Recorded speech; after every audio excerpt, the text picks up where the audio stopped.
아니었어요. 부모님의 잦은 다툼과 아버지의 폭행으로 불행한 가정 환경에서 자랐거든요. 하지만 저는 늘 부모님의 사랑이 고팠습니다. 처음에는 제가 혼자 잘 지내는 사람이라고 생각했어요. 하지만 이제와 생각해보면 너무 외로워서 남들에게 이 모습을 보여주기 싫어 혼자 잘 지낸다고 착각하면서 살았던 것 같네요. 그렇다고 제가 남들처럼 평범하게 다니지는 않았던 것 같습니다. 부모님은 제가 태어나서부터 사이가 좋으시지 않으셨어요. 제 어린 기억부터 싸움이 끊이질 않았거든요. 어머니는 늘 술에 취해 들어오시고 아버지는 그런 어머니를 늘 때리셨어요. 그러다가 둘은 곧 사이가 좋아졌고 또 어느 순간 서로 싸우고 있었습니다. 저는 모든 부모님이 이렇게 사는 줄 알았어요.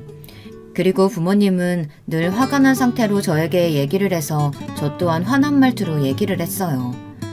그래서 어릴 때 친구들과 대화를 하면 늘 싸웠습니다. 전 굉장히 억울했어요. 그저 같이 놀고 싶어서 친구들에게 말을 붙인 것뿐인데 늘 싸움으로 번지니 그 어린 나이에도 생생히 기억날 정도로 답답했었어요.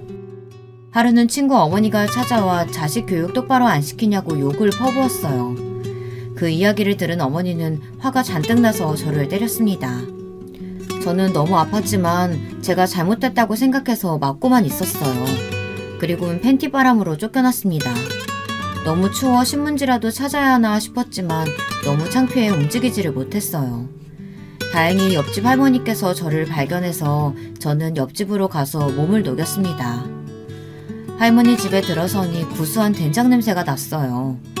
어릴 때 기억이라 생생하게는 잘 기억이 안 나지만 그 냄새만큼은 저를 따뜻하게 맞아줘서 아주 좋은 기억으로 남아있습니다. 그리고 할머니는 제게 옷을 줬습니다. 제 몸보다는 컸지만 제법 맞는 옷을 받았어요. 옷에서는 장럭 속 쿰쿰한 냄새가 났었지만 저는 그 쿰쿰한 냄새가 너무 좋았습니다. 처음으로 사람의 온기를 느껴서 그런지 그 냄새마저 행복했어요. 몇 시간이 지나고 어머니가 저를 찾는 소리가 들렸습니다. 어머니는 늘 술에 깨면 저를 찾아 미안하다고 하셨거든요. 그날도 어김없이 저를 찾고 있는 소리가 들렸어요. 저는 가만히 할머니를 쳐다봤습니다. 가기가 싫었거든요. 하지만 할머니는 가야 한다며 엄마가 걱정한다고 빨리 가보라고 했습니다. 엄마가 걱정하니까 오늘은 이만 가고 다음에 또 놀러 오너라. 이 할미가 맛있는 과자랑 밥도 주마. 착하지? 저는 그 후로 옆집 할머니 집에 종종 놀러 갔습니다. 가끔은 할머니가 저를 보며 눈물을 훔칠 때도 있었는데 할머니 손자가 사고로 세상을 떠났다고 하더라고요. 그래서 할머니는 저를 더 예뻐해 주셨어요. 하지만 그 행복도 곧 끝나고 말았습니다.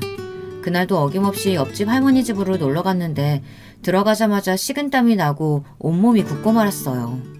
할머니가 쓰러져 계셨거든요. 할머니를 아무리 흔들어 깨웠지만 일어나지 않았어요. 그래서 전 슈퍼 아주머니께 달려가 울면서 할머니가 쓰러졌다고 말했죠. 너무 당황해서 그땐 어디에 전화를 해야 하는지 몰랐거든요. 다행히 할머니는 정신을 차리셨지만 상황이 안 좋아져서 병원에 지내셔야 했습니다. 그래서 전 더는 갈 곳이 없어졌어요. 갈 곳이 없어진 저는 집에 있어야만 했어요. 친구도 없어서 혼자 지내야 했습니다. 배가 너무 고파 라면을 끓여 먹었어요. 하지만 그때 라면을 처음 끓여 먹는 거라 완전 한강물에 면은 퉁퉁 불어서 정말 맛이 없었습니다.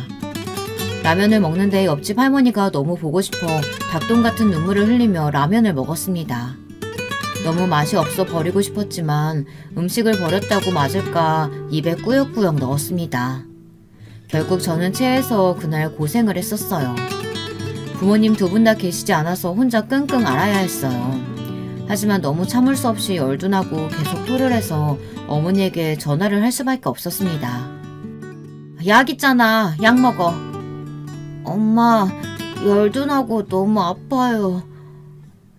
전화 속에는 어머니가 어떤 남자와 희리낙낙 떠드는 소리만 들렸었어요. 저는 결국 그날 하루 꼬박 혼자 고생했습니다. 며칠 뒤 옆집 할머니는 다시 돌아오셨어요. 저는 너무 반가워서 할머니 집으로 갔습니다. 하지만 전 기쁘게 인사를 하지 못했습니다. 할머니는 살이 너무 빠지셨고 저를 보고 웃어도 웃는 게 아니라는 생각이 들었거든요. 살아있는 사람이라고는 생각 들지 않을 정도로 메말라 있었어요. 놀란 마음을 가라앉히고 할머니에게 안부 인사를 하러 갔습니다. 할머니는 힘겹게 웃으며 제 얼굴을 쓰다듬어 주셨어요. 그리고는 다시는 보지 못할 거라고 제게 봉투 하나를 주셨습니다. 할머니는 어떤 아저씨를 따라갔고 저는 울며 할머니에게 가지 말라고 드러누웠어요. 할머니는 떠났고 저는 그 자리에서 펑펑 울었습니다. 할머니가 준 봉투 안에는 10,000원짜리 돈이 들어있었고 메모지에는 마지막 선물이라고 아껴서 잘 쓰라고 적혀 있었습니다. 그 돈을 어떻게 쓰겠어요. 할머니의 마지막 선물이라는 생각에 저는 아무도 보지 못하는 곳에 숨겨두었어요. 하지만 이내 저는 이 돈을 뺏기고 말았습니다. 아버지가 돈이 필요해서 집 구석구석 뒤지고 있는 걸 지켜보고 있었죠. 괜히 또 가서 다시 숨겼다가는 맞을 것 같아 가만히 있었습니다. 역시나 아버지는 제 돈을 찾았어요. 돈이다! 근데 이거 내가 숨긴 게 아닌데? 아버지는 저를 쳐다봤어요. 네 놈이구나! 너 이 새끼 돈 어디서 났어? 옆집 할머니가 주셨어요. 이 새끼가 어디서 거짓말을? 아버지는 제가 훔쳤다고 생각하고 버릇을 고쳐주겠다고 저를 때렸습니다. 어머니가 퇴근할 때까지 맞았습니다. 아무 말도 못하고 맞기만 하는 제 자신이 한심했고 힘이 없는 저를 원망했어요. 빨리 어머니가 왔으면 좋겠다는 생각을 했습니다. 하지만 그날 어머니는 오지 않았고 지친 아버지는 제 돈을 들고 나갔습니다. 울 힘도 없었어요. 너무 많이 맞아서 아프지도 않았습니다. 그냥 아무런 감정이 없었어요. 점점 졸려와 잠이 들었어요. 차가운 무언가가 제 등에 느껴져 일어나게 됐습니다. 할머니? 옆집 할머니가 있는 게 아니겠어요? 근데 조금 달랐어요. 예전 모습을 하고 저를 보고 울고 계셨습니다. 조금 다른 건 머리 모양과 눈 모양이었고 조금 더 늙어 있었어요. 누구세요? 옆집 할머니라고 착각했던 할머니는 제 친할머니였어요. 어릴 때 보고 한 번도 보지 못해서 알아보지 못했어요. 할머니는 괜찮다며 누워있으라고 했어요. 그제야 저는 제 몸이 말이 아니라는 걸 알게 됐습니다. 긴장이 풀려서 그런지 점점 고통이 오더라고요. 팔도 부러진 것 같고 온몸이 부러진 것처럼 너무 아팠습니다. 할머니는 안쓰러운 표정을 하시곤 연고를 발라주셨어요. 오랜만에 누군가의 걱정을 받아 그런가 처음으로 맞은 게 다행이라고 생각을 했습니다. 그때 어머니가 또 술에 취한 채로 집에 들어왔습니다. 어라? 어머니네? 어라, 어머니 돌아가셨는데? 우리 집에는 왜 왔어요? 너는 네 새끼가 보이지도 않아? 돌아가시긴 여기 살아계신다. 아이 할머니, 나 해장국 좀. 이년아, 너는 네 자식 맞고 이 지경 됐는데도 아무 생각이 안 들어? 아니 왜 나한테 소리를 질러요? 맞을 짓을 했으니까 맞았겠지. 나도 맞는데 쟤라고 안 맞겠어? 이 썩을 놈의 자식이? 아이고 저런 놈이 어른이라고. 그날 저는 친할머니를 처음 봤습니다. 처음 봤지만 할머니의 사랑이 느껴졌어요. 시골집이 멀어 자주 올라오시지는 않았지만 오실 때마다 내 새끼, 예쁜 우리 강아지 이러면서 제게 좋은 말만 해주셨어요. 그래서 저는 할머니와 살면 얼마나 행복할까 매일 할머니와 같이 사는 상상을 하며 하루하루를 버텼습니다.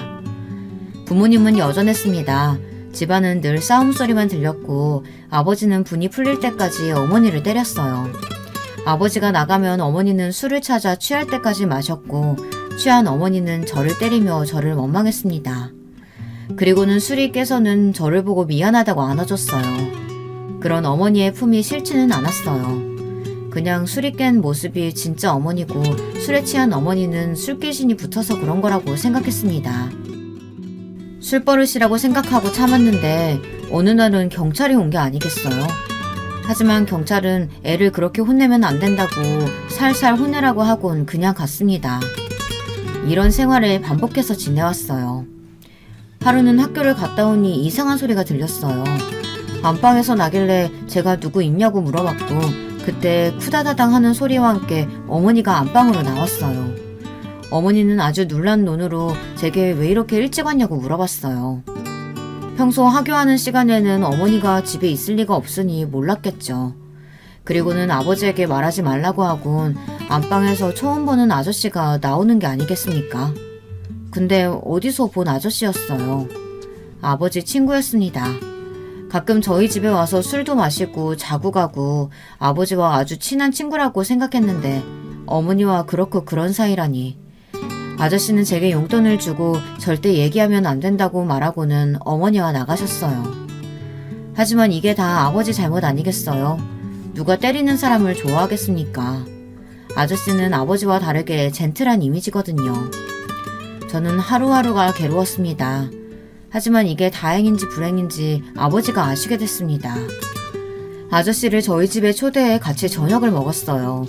저는 속이 좋지 않다고 방에 들어갔습니다. 실제로도 속이 좋지는 않았어요. 아저씨와 어머니를 보고 있자니 속이 너무 안 좋더라고요. 그때 누군가 때리는 소리가 들렸어요. 저는 문을 살짝 열어보니 아저씨가 쓰러져 있었습니다. 어머니는 그런 아저씨를 부축해주고 있더라고요. 그리고 아버지는 어머니의 뺨도 때렸습니다. 이 자식들이 나를 가지고 놀아? 내가 모를 줄 알아? 이 동네 다 내 손바닥 아니야. 그걸 속이려고 해? 여보, 내가 잘못했어. 그만 때려. 아님 나를 때려 차라리. 얼씨구, 이년 미쳤나? 지금 누구 편을 드는 거야? 네 서방 여기 있는 거 안 보여? 아버지는 계속 아저씨를 때렸어요. 엄마는 무릎을 꿇고 계속 빌었어요. 그러다 어머니가 아버지의 뺨을 때렸죠. 이 펜나가 미쳤나? 그래 미쳤다. 왜? 허구한 날 때리고 뭐 당신은 바람 안 펴? 내가 아는 거랑 네가 아는 거랑 같냐? 어떻게 달라? 나는 그래도 한 명이지. 너는 이 여자 저 여자 다 만나잖아. 나 이렇게는 못 살아. 우리 이혼해. 나 너 같은 쓰레기랑은 못 살아. 내가 너 때문에 인생 다 망했어. 네 씨 때문에 내가 망했다고. 아버지와 어머니는 계속 싸웠습니다. 밤이 새도록 싸웠고 결국 어머니는 집을 나갔습니다. 그 이후로 어머니는 두 번 다시 볼 수 없었어요. 어머니와 아버지는 이혼을 하게 됐고 저는 아버지와 함께 살게 됐죠. 저는 아버지가 언제 때릴까 늘 두려움에 떨며 살았는데 때리기는커녕 저에게 살갑게 대해주는 게 아니겠어요? 좀 이상하지 않으세요? 갑자기 잘해주니 저는 아버지가 왜 이러나 싶었습니다. 몇 달 뒤 아버지는 한 여자를 데려왔어요. 엄청 젊어 보이는 여자인데 한국말을 못했습니다. 아버지는 이 여자를 앞으로 엄마라고 부르면 된다고 말했죠. 아버지가 할머니께도 얘기했는지 할머니가 저희 집에 오셨습니다. 할머니는 아버지의 재혼을 반대했어요. 아버지는 할머니 말을 듣지 않고 재혼을 했고 저는 할머니와 살게 됐습니다. 오히려 저는 좋았어요. 시골로 오게 됐지만 어차피 친구도 없었고 부모님보다는 할머니를 좋아했기 때문에 할머니와 행복한 나날을 보냈습니다. 저에게 부모님은 할머니라고 말할 정도로 할머니는 지극정성으로 저를 키우셨어요. 하지만 제가 사춘기가 심하게 와서 사고를 자주 쳤어요. 시골로 와서 저는 친구를 사귀게 됐는데 그 친구가 질이 좀 좋지 않았어요. 오토바이는 물론 술, 담배는 기본이었죠. 그래서 저도 오토바이를 타고 술, 담배를 시작했어요. 할머니는 그런 저를 아무 말 없이 사랑으로 키웠습니다. 그러다 하루는 할머니가 저의 손을 꼭 잡고 그 친구와 놀지 말라고 말했습니다. 그 시기엔 친구가 정말 소중하잖아요. 저는 하나밖에 없는 친구와 놀지 말라는 소리를 듣고 할머니에게 소리를 쳤어요. 할머니, 너무한 거 아니야? 하나뿐인 손주 미치는 꼴 보고 싶어? 그 말 한마디를 하고 저는 집을 나왔습니다. 그리고 오토바이를 타고 도로를 달렸어요. 그때 저는 제 인생에 대해 생각을 하게 됐습니다. 인생에 대한 회의감이 들더라고요. 가정폭력에 부모님의 외도, 방황하는 나. 제 인생이 참 보잘것없다고 느껴졌습니다. 그러다 저는 트럭에 부딪히고 말았어요. 달리고 있다가는 기억이 없었습니다. 그냥 붕 뜨는 제 몸만 기억나고 그 후는 기억이 나지 않았어요. 잠깐 눈을 떴던 것 같은데 꿈인지 아닌지 모르겠어요. 할머니가 제 손을 잡고 사람만 달라고 빌고 있는 모습을 봤습니다. 저는 그 모습을 보고 다시 잠에 들었고요. 그리고 정신을 차렸을 땐 할머니가 어렸을 때처럼 저를 간호하고 있었어요. 옛날 생각이 나더라고요. 저는 며칠 동안 일어나지 못했다고 했어요. 할머니는 몇 날 며칠 밤을 새워가며 저를 돌봐줬다고 했습니다. 할머니는 의사선생님 손을 잡고 감사하다고 연신 인사를 했고 저를 안고 울면서 다행이다 얘기했죠. 그 모습을 보고 저는 무슨 짓을 했는가 생각을 하게 됐습니다. 그 이후로 저는 오토바이는 타지도 않았어요. 술, 담배 또한 하지 않았고 그 친구와도 더는 만나지 않았습니다. 할머니는 그 후로 지치셨는지 편찮으셔서 계속 누워 계셨어요. 아픈데도 제 밥 챙겨준다고 늘 저녁을 차려줬어요. 그러다 할머니가 잠시 현기증이 나셨는지 넘어지고 말았습니다. 근데 팔을 잘못 디뎌 팔이 퉁퉁 부었죠. 바로 병원에 가니 뼈가 부러졌다고 당분간 팔을 못 쓴다고 하더라고요. 저희 나이야 뼈가 잘 붙지만 할머니 나이엔 잘 붙지도 않는다면서 천천히 지켜보자고 했어요. 저는 할머니를 도왔고 저녁밥은 제가 지어드렸어요. 처음 만들어보는 밥은 참 맛이 없었습니다. 그래서 더욱더 할머니를 존경하게 됐어요. 다들 어떻게 그렇게 정성껏 매일 요리를 하는지 정말 대단하다고 생각이 들었습니다. 저는 할머니 덕에 정신 차리고 마음을 다잡고 공부를 열심히 해서 서울에 있는 대학교에 들어갈 수 있게 됐습니다. 할머니와 떨어지는 건 마음이 아프지만 아버지 집에서 지내기로 했어요. 다행히 아버지와 새어머니는 저를 반갑게 맞아주셨고 둘 사이에는 자식이 없어 새어머니는 저를 친자식처럼 대해주셨어요. 하지만 불편했어요. 나이 차이가 얼마 안 나는 것도 이상했고 어머니에게 죄를 짓는 것 같기도 했거든요. 그리고 좀 이상한 부분이 있었습니다. 그렇게 어머니는 때렸으면서 새어머니는 때리지 않더라고요. 사람이 정신을 차렸나 싶었는데 그건 제 착각이었습니다. 어느 날 보니 새어머니 팔에 멍자국이 있더라고요. 그 멍은 제가 모를 수가 없었어요. 맞고 나서 다음날 생기는 멍이라고 확신을 했어요. 저는 조심스럽게 새어머니에게 물어봤습니다. 새어머니는 눈치를 보면서 가끔 때린다고 말하더군요. 예전보다는 아닌 것 같지만 술을 마시면 때린다고 했어요. 새어머니에게는 미안하지만 빨리 아버지 품에서 벗어나고 싶어 저는 장학금을 받아 기숙사로 들어갔습니다. 이젠 부모님과 엮이고 살고 싶지 않았어요. 시간이 지나 저는 군대를 가게 됐고 군대 제대 후 혼자 살 집을 구해 열심히 아르바이트도 하고 공부도 열심히 해서 꽤 괜찮은 직장을 가지게 됐습니다. 퇴근 후 오랜만에 친구들과 술 한잔을 하고 있었는데 제 이상형이 지나가는 겁니다. 무슨 용기였는진 모르겠지만 바로 전화번호를 물어봤어요. 하지만 그땐 남자친구가 있다고 거절을 당했습니다. 하지만 인연은 있나 봅니다. 소개팅에 나갔는데 그때 그 사람이 앉아있는 겁니다. 스쳐갈 뻔했던 사람은 제 아내가 되었어요. 저희는 결혼을 전제하에 만나기로 했고 아내도 취업에 성공해 결혼을 하기로 했어요. 하지만 허락을 받는다는 게 쉽지만은 않더라고요. 처갓집 식구들이 좀 까다로운 성격이라 힘들었습니다. 음식 취향, 음악 취향, 옷 취향 등 다양한 걸 물어보더라고요. 그리고 제일 중요한 건 처음 장인어른을 뵐 때였습니다. 각오를 하고 가야 했어요. 아내 말로는 장인어른이 술을 좋아하는 편인데 술이 센 사람을 좋아한다고 말하더라고요. 저는 술을 그리 즐겨하는 편도 아니라 걱정을 했어요. 주량이 약한 편은 아니라 다행이지만 제가 취할 정도로 먹어본 적이 없어서 어느 정도인지 몰라 걱정이 됐습니다. 그래, 술은 좀 하나? 네, 좋아합니다. 점수를 따기 위해 저는 거짓말을 했고 한두 잔 장인어른과 마시다 보니 서서히 필름이 끊기고 말았습니다. 그날 저는 집에 가지도 못하고 처갓집에서 잠이 들었습니다. 속이 말이 아니었어요. 그리고 걱정이 물밀듯이 흘러넘쳤죠. 근데 웬걸 장인어른께서 저를 좋게 보는 게 아니겠습니까? 장인어른도 오랜만에 너무 많이 마셔서 속이 아프다고 웃으면서 제게 장하다고 이런 사이가 와서 든든하다고 하셨어요. 기억은 안 나지만 사고치지 않고 잘 마신 것 같아 한시름 났습니다. 장인어른은 그렇게 허락을 받았고 이제는 장모님만 남았죠.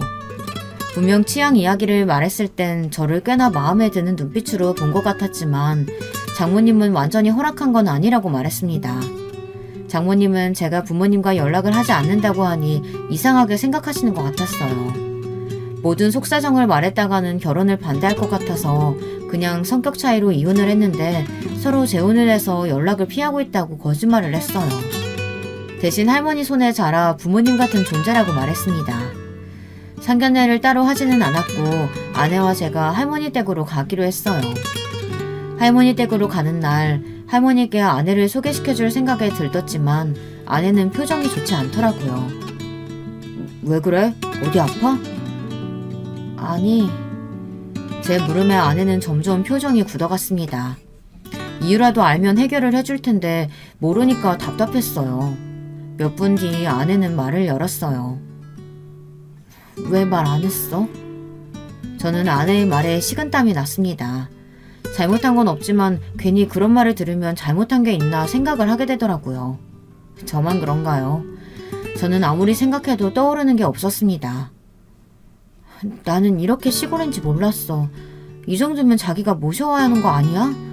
나 이런 시골에서 잘 못 지낸단 말이야. 아내의 말에 저는 어처구니가 없었습니다. 자고 가는 것도 아니고 잠깐 인사를 드리러 가는 건데 시골이라 힘들다니. 물론 멀기는 하죠. 이해는 하지만 그런 걸로 투덜거리니 저도 화가 나더라고요. 좋은 날 좋게 넘어가려고 했지만 그런 말을 들으니 저도 참을 수가 없었습니다. 저희 둘은 둘 다 아무 말도 없이 할머니 댁에 갔습니다. 그래도 할머니를 보면 다를 거라고 생각했는데 여전히 표정을 풀지 않은 채 할머니와 대화를 하더라고요. 처음이고 어색하니 그럴 수 있다고 생각해서 마음을 비우기로 했습니다. 그 다짐도 얼마 가지 않아 할머니가 아내를 만지려고 하면 피하는 것 같았어요. 결국 저는 서울로 올라가는 길에 아내에게 한 소리 했습니다. 할머니 손은 왜 피해? 안 피했어. 피했잖아. 내가 다 봤는데 뭘. 아니야, 나 피한 거 아니야. 우연히 피한 것처럼 보였나 보지. 아내는 피한 게 아니라면서 잡아댔고 싸워서 뭐하나 싶어 말을 아꼈습니다.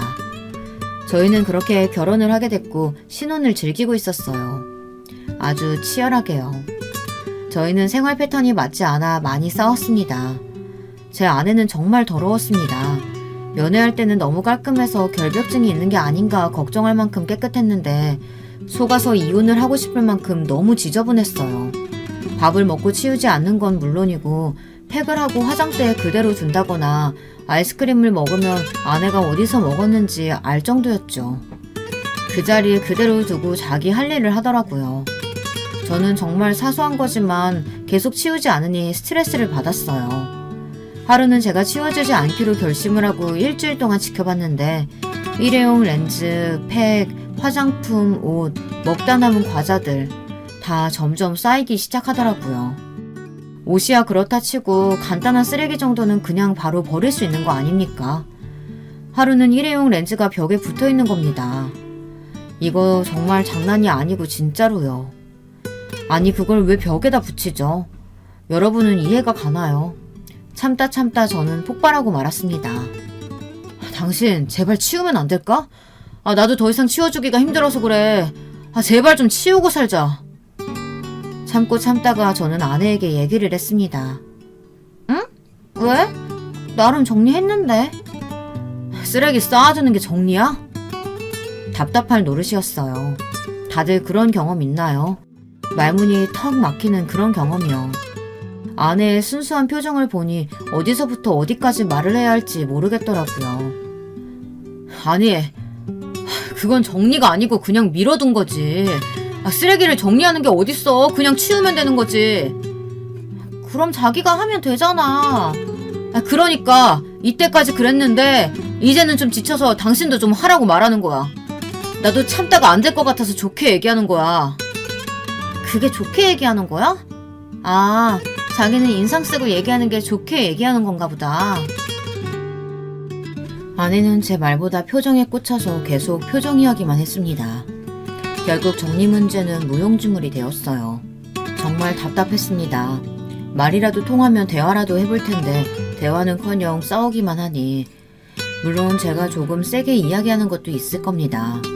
제가 워낙 말을 세게 해서 그렇게 들릴 수도 있겠죠. 하지만 연애할 때 그걸로 많이 싸웠고 시간이 지나서는 아내가 이해한다고 얘기를 했었는데 이젠 표정까지 뭐라고 하니 할 말이 없었어요. 아니 표정은 화가 나면 당연히 안 좋을 수밖에 없지는 않나요? 처음에 좋게 치우라고 얘기했을 땐 듣지도 않고 인상을 찌푸리고 얘기하니 인상 찌푸렸다고 뭐라고 하니 말하기가 싫었습니다. 그렇게 이 문제는 그냥 넘어가고 말았습니다. 그리고 몇 달 뒤 저희는 이 문제로 다시 싸우고 말았습니다. 하지만 결국 아내와 말이 통하지 않는 것 같아 제가 포기하기로 했어요. 결국 제가 지고 말았습니다. 근데 이걸 아내가 장인어른께 말을 한 것 같았어요. 어느 날 장인어른께 전화가 왔습니다. 장인어른이 저와 술을 마시고 싶다며 집으로 오라고 했어요. 그래서 저는 퇴근 후 아내와 함께 처갓집으로 갔습니다. 근데 분위기가 좋지 않더라고요. 밥을 먹는데 체할 것 같았어요.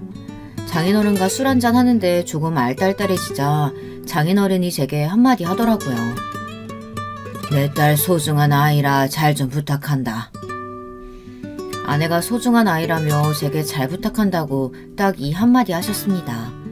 처음에는 저도 술 기운에 열심히 하겠다고 제가 다 보살피겠다고 얘기를 했어요. 그리고 다음날 곰곰이 생각했는데 제가 그렇게 잘못한 것도 없는데 그런 식으로 말하니 제가 괜히 나쁜 놈이 된 것 같더라고요. 제가 아내에게 말한 건 쓰레기뿐이었는데요. 정리정돈하는 건 당연한 거 아닙니까? 그걸 뭐라고 했다고 일러바친 아내도 참 어리다고 생각했어요. 그리고는 처음으로 결혼을 후회했어요. 큰일 났죠. 결혼한 지 얼마 되지도 않았는데 후회라니. 저는 마음을 다잡고 아내와 얘기를 하자고 했어요. 아내와 많은 이야기를 나누고 저희는 약속을 했습니다. 정리정돈, 생활 패턴 등 서로를 배려하고 존중해주기로 약속을 했어요. 말이 쉽지 행동으로 봐야 알 것 같지만 그래도 말이 통하지 않았던 아내가 갑자기 미안하다고 사과를 해서 마음이 좀 수그러들었어요. 결혼 생활은 맞춰가면서 사는 거 아니겠어요. 저도 마음을 비우고 아내에게 맞추기로 했습니다. 이 가정을 지키고 싶었거든요. 몇 달 뒤 저희 부부에게 축복이 왔습니다. 아이를 갖게 된 겁니다. 저와 아내는 이 아이는 정리정돈을 잘하고 모든 일도 잘 정돈하고 살라고 예명을 정돈이로 했어요. 그 때문인가 아내는 엄마가 되어 정리정돈을 열심히 하더라고요. 저는 그런 모습이 너무 사랑스러웠습니다. 그때는 정말 결혼하길 잘했다는 생각이 들었어요. 사람 마음이라는 게 참 왔다 갔다 하네요. 그렇죠. 할머니는 그 소식을 듣고 서울로 올라오신다고 했어요. 저는 거동도 불편한데 뭘 오나며 말렸지만 꼭 가야 한다며 오겠다고 하시더라고요. 그래서 저희가 내려가겠다고 했습니다. 근데 제가 그랬으면 안 된다고 생각했어요. 아내에게 내려가자고 얘기했더니 몇 시간을 차 타고 그 시골에 가야 하냐며 힘들다고 화를 내는 게 아니겠어요. 처음에는 너무하다는 생각이 들었습니다. 하지만 아내가 시골을 좋아하지도 않고 임신을 해서 스트레스를 받지 않는 게 좋을 것 같다고 생각해서 내려가는 건 나중에 내려가서 인사드리자고 말했어요. 생각해보면 처갓집을 6시간 차 타고 가서 눈칫밥 먹으며 있으면 힘들 것 같기도 하다는 생각에 괜히 미안했습니다. 대신 제가 할머니를 모셔오기로 했어요. 할머니는 손자 며느리에게 꼭 밥을 차려주고 싶다며 서울에 와서 보고 싶다고 말했어요. 그리고 저희가 어떻게 사는지도 보고 싶다고 말했습니다. 할머니를 모셔오고 할머니는 저희를 위해 밥상이 휘어질 정도로 차려주셨습니다. 하지만 아내는 많이 먹지 못했어요. 입덧인지 밥을 제대로 먹지 못하더라고요. 할머니가 계실 동안 아내는 몸이 많이 좋지 않은지 퇴근하고 계속 누워만 있었어요. 저는 할머니를 데려다 드려줬고 아내를 위해 과일을 이것저것 사갔습니다. 아니 근데 기가 막힌 상황이 펼쳐진 겁니다. 아내가 고기를 구워 맛있게 먹고 있더라고요. 저는 어처구니가 없어 아내에게 물어봤습니다. 당신 아픈 거 아니었어? 할머니가 가자마자 아픈 게 없어졌다며 고기를 먹으며 말하는데 열이 확 받았습니다. 그리고 더 열이 받았던 건 할머니가 만들어주신 반찬이 음식물 쓰레기에 있는 거 아니겠습니까? 참지 못해 저는 아내에게 소리쳤어요. 너무한 거 아니야? 지금 할머니랑 같이 있기 싫어서 그런 꾀병 부린 거야? 이건 또 왜 버렸어? 할머니 몸도 불편하신데 힘들게 서울에 오셔서 당신이 좋아하는 반찬 해주고 가고 싶다고 하셔서 이렇게 해주고 가셨는데 이걸 왜 버려? 왜 소리쳐? 냄새 난단 말이야. 나 비위 안 좋은 거 알잖아. 근데 그 시골 특유의 냄새도 싫고 반찬에도 그 냄새 나는 것 같아서 너무 싫었다고. 그럼 어떡해. 나도 모르게 헛구열지 나왔는데 참아? 아내도 저에게 소리쳤고 저희는 그날 크게 부부싸움을 했습니다. 부부싸움을 크게 해서 그런지 아내는 다시 게으른 아내로 변했습니다. 초반에는 자기도 변해보겠다고 정리정돈을 잘했는데 역시 사람은 쉽게 바뀌지 않나 봅니다. 그런데 아내의 게으름은 점점 심해지고 있었어요. 어느 순간 사람이 계속 누워만 있더라고요. 출장 때문에 며칠 집을 비웠는데 돼지우리가 따로 없었습니다. 아내는 회사도 그만두고 먹고 자고만 반복하고 치우지도 않았어요. 제가 너무 심하게 굴었나 싶어서 아내가 괜찮아질 때까지 기다려줬습니다. 집안일은 당연히 제가 했고요. 몇 달을 그렇게 생활했어요. 그렇게 생활하다 보니 너무 힘들었어요. 아내가 회사를 그만두는 바람에 수입은 줄어들고 제가 밤에 대리를 뛸 수밖에 없었습니다. 물론 제 벌이로 알뜰하게 살 수는 있지만 곧 태어날 아기를 위해서 조금이라도 돈을 더 벌기 위해 투잡을 해야 했어요. 그리고 아내가 먹고 싶다는 게 많아져서 매일 배달 음식으로 때우느라 지출이 더 늘어났습니다. 그래서 열심히 돈을 벌 수밖에 없었습니다. 그런데 어느 날 카드 명세서가 날라왔는데 보자마자 제 눈을 의심했습니다. 몇백이 찍혀 있는 겁니다. 저는 바로 아내에게 전화를 했습니다. 이게 뭐야? 당신 미쳤어? 아니, 동창회 가는데 백 하나 없이 갈 순 없잖아. 내가 새거 산 것도 아니고 중고로 하나 샀어. 그 정도는 할 수 있잖아. 지금 우리 이제 돈 모으기 바쁜데 그걸 사면 어쩌자는 거야. 알겠어. 그럼 내가 알바라도 하면 되잖아. 끊어. 아내는 짜증을 내며 제 전화를 끊었습니다. 방귀 낀 놈이 성낸다고 아내는 저에게 화를 냈어요. 돈 버는 사람 따로 있고 쓰는 사람 따로 있고 매일 치우는 것도 저인데 저는 더 이상 참을 수가 없었어요. 집에 오니 새 집처럼 깔끔하게 청소가 되어 있었습니다. 아내가 미안해서 청소를 했나 싶었는데 어디서 하하호호 웃는 소리가 들렸어요. 아내 친구들이 저희 집에 와 있었어요. 저는 친구들이 오는 것보다 청소를 할 수 있었는데 여태까지 안 한 아내에게 배신감이 들었습니다. 친구가 있으니 예전 저와 연애를 할 때의 모습이 보였습니다. 그때 전 깨달았습니다. 전 모습은 다 꾸며낸 아내이고 게으르고 정리정돈 안 하는 아내가 진짜 모습이라는 걸요. 친구가 가고 저는 아내에게 이렇게는 더는 못 산다고 말했어요. 아내는 그 말을 듣고 충격받았는지 울면서 집을 나갔습니다. 처음에는 신경 쓰지 않겠다고 생각했지만 걱정되는 건 어쩔 수 없었어요. 몇 시간 뒤 처형에게 전화가 왔습니다. 얘기 다 들었어. 우리 집에 와줄 수 있어? 저는 처형 집에 갔고 거기엔 울고 있는 아내가 있었습니다. 너무한 거 아니야? 애가 힘들면 그럴 수 있지. 아이 임신한 애한테 이혼이라니. 네? 저는 이혼이라고는 얘기 안 했는데요. 아니게 뭐가 아니야. 이런 식으로 살면 같이 못 살 것 같다며. 그게 이혼하자는 얘기 아니야? 아니 그건 당신이 좀 정신 차리고 변했으면 좋겠어서 하는 말이지. 이혼은 무슨 이혼이야. 얘가 뭐 그렇게 크게 잘못했어. 얘 어렸을 때부터 우울증이 심해서 밖에도 안 나갔어. 그래도 자기 일 해보겠다고 일도 하고 결혼도 하고 얼마나 기특한데 그거 하나 못 감싸줘. 아니, 죄송합니다. 처형은 저를 못마땅하게 받고 저는 아내와 함께 집으로 돌아갔습니다. 집에 가는 길에 장모님께 전화가 왔어요. 처형이 얘기했는지 아내가 얘기했는지 모르겠지만 장모님도 저희 싸움을 들었는지 제게 전화해서 딸에게 잘하라고 잔소리를 하더라고요. 그리고 자기가 300 주겠다고 가방 하나 못 사주면서 왜 그렇게 심하게 말을 하냐고 했습니다. 하고 싶은 말이 목 끝까지 차올랐지만 참았어요. 저희 부부는 신혼이라고 생각 못할 정도로 사이가 좋지 않았어요. 그래도 아이를 위해 저는 노력을 하려고 했지만 아내가 마음을 열지 않더라고요. 어쩌겠어요. 제가 참고 아이를 위해 열심히 일하고 집안일도 해야죠. 정돈이가 태어나고 아내는 조금 기운을 차린 것 같았습니다. 엄마가 됐다고 다시 열심히 회복을 하려고 하는 것 같았어요. 하지만 저도 지쳤나 봅니다. 아내를 예전만큼 사랑하지 않는다는 생각이 들었어요. 아이의 엄마라 같이 살고 있다는 느낌이 들었습니다. 그렇다고 아예 사랑하지 않는 건 아니었어요. 하지만 아내의 행동으로 점점 신뢰를 잃었고 같이 살고 싶다는 생각이 들지는 않았지만 정돈이를 위해 참기로 마음을 굳게 먹었습니다. 그렇게 시간이 지나 정돈이는 엄마, 아빠라는 단어를 말할 수 있을 정도로 컸어요. 그 시간 동안 저는 더 지쳐갔습니다. 아내는 밥은커녕 장모님에게 다 맡겨두고 잠만 자고 청소도 제가 다 했어요. 그래서 제가 병원을 다니는 게 어떠냐고 물어봤는데 그건 또 싫다고 했어요. 자기는 이렇게 사는 게 나쁘지 않다고 말하는 겁니다. 나는, 정돈이는, 옆에 있는 사람은 생각 안 해? 우리들이 힘들다고. 어쩌면 우울증보다는 그냥 게으른 게 아닐까 생각이 들었어요. 이혼하고 싶은 마음이 굴뚝 같았지만 참았습니다.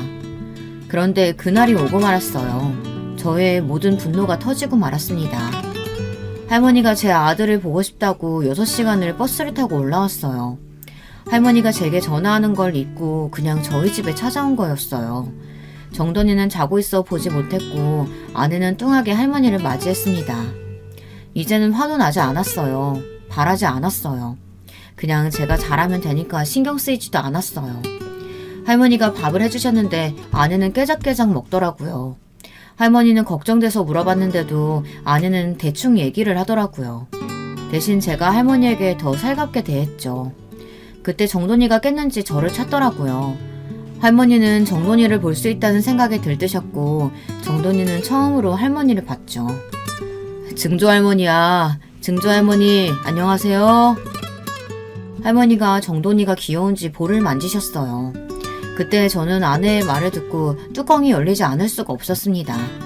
아내가 밥을 먹다 갑자기 소리를 치며 할머니에게 뭐라고 하는 겁니다. 그 더러운 손으로 아이를 왜 만져요? 아내는 소리치며 할머니께 정색했고 저는 그 말을 듣자마자 너무 화가 나서 뺨을 때렸습니다. 뭐? 당신 지금 뭐라고 했어?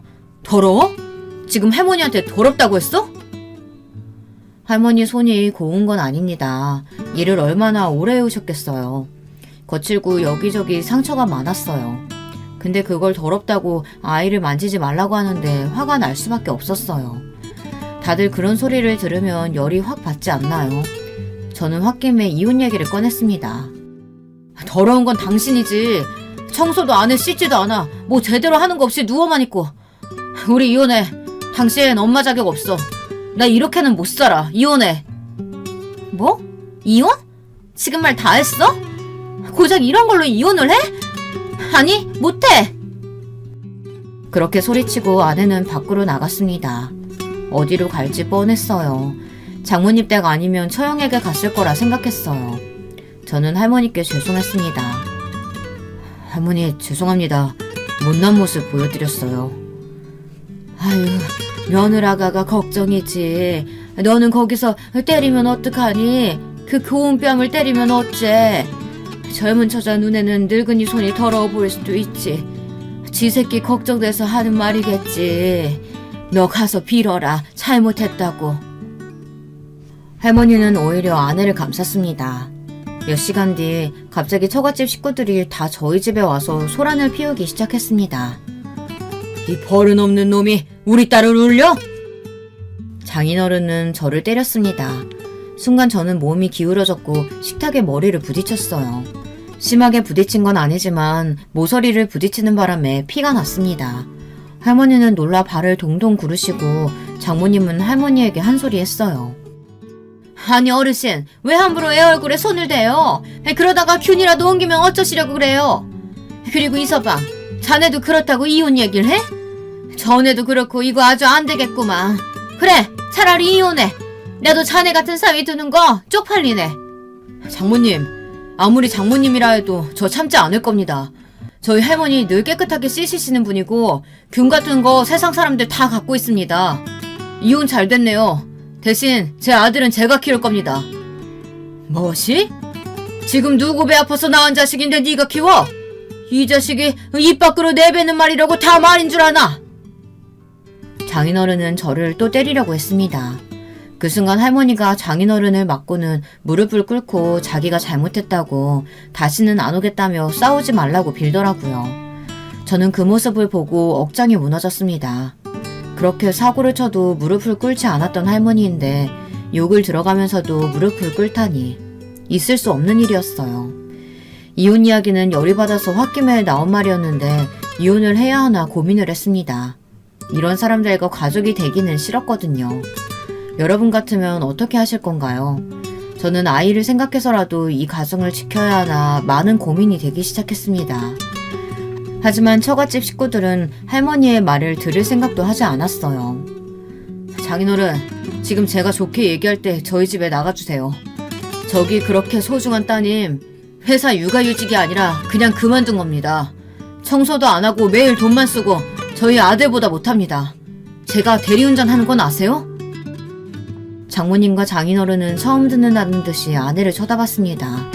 아내는 당황해서 저를 노려보더라고요. 아니 막상 일하려니까 힘들어서 그냥 그만뒀지. 엄마 아빠가 또 뭐라고 할까봐 무서워서 육아휴직이라고 거짓말하긴 했는데 나중에 그래도 다 말하려고 했어. 이놈의 지지배가 정신 안 차릴래? 또 그래? 너 이제 다시는 안 그런다며. 예전에도 그랬으면서 뭐. 네? 그게 무슨. 언니! 알고 보니 아내가 결혼 경력이 있었던 겁니다. 혼인신고는 하지 않아 이혼은 아니지만 결혼식은 올렸고 아내의 본 모습을 본 전 남편은 혼인신고 하기 전에 갈라서자고 했어요. 저는 그 얘기를 듣고 모두 나가라고 소리쳤어요. 처갓집 식구들과 아내는 제 눈치를 보며 나갔고 할머니는 울고 있었습니다. 아들도 놀라 울고 있었어요. 저는 아이를 달래고 마음을 붙잡고 처남에게 전화를 했어요. 처남은 처갓집 식구들과 친하게 지내지는 않지만 뭔가 아는 게 없나 싶어서 전화를 했습니다. 알고 보니 전 남편은 처남의 지인이라 번호를 받을 수 있었어요. 저는 아내의 전 남편과 만나 아내에 대한 이야기를 들었습니다. 가히 충격적이었어요. 아내에 대한 배신감은 더 깊어졌고 이혼을 해야겠다고 마음을 굳게 먹었습니다. 전 남편에게 들은 바로는 아내가 돈 많은 남자만 꼬시기 유명하대요. 전 남편도 꽤나 돈이 많아 보였고 아내는 적당한 직장에 들어가 깔끔하고 가정적인 척을 하며 남자들을 꼬셨고 그 중에 전 남편이 포함되어 있었다고 했어요. 아내의 더러움과 게으름은 자기가 커버할 수 있었다고 했지만 그 사실을 알고 결혼식을 올리고 바로 그만 살자고 말했대요. 심지어 결혼 준비를 하면서도 다른 남자를 만나고 있었다고 했습니다. 그 말을 듣고 저는 아내를 믿을 수가 없었습니다. 어디서부터 어디까지 진실이고 왜 저랑 결혼을 했는지도 모르겠고 다른 사람과 만나지 않았을까 많은 생각이 들었어요. 저는 아내에게 찾아갔습니다. 얘기 좀 해. 미안해. 내가 다 잘못했어. 다시는 안 그럴게. 나 네 전 남편 만났어. 다 들었어. 뭐? 자기가 왜 만나 그 사람을? 이미 지난 일이야. 지금 그게 중요한 게 아니잖아. 그 노인 아니 시할머니. 노인네? 그래. 너한테는 노인이지. 내가 가장 존경하고 사랑하는 부모님 같은 존재지만 너한테는 노인네지. 그리고 결혼한 건 왜 속이고 나랑은 왜 사는 거야?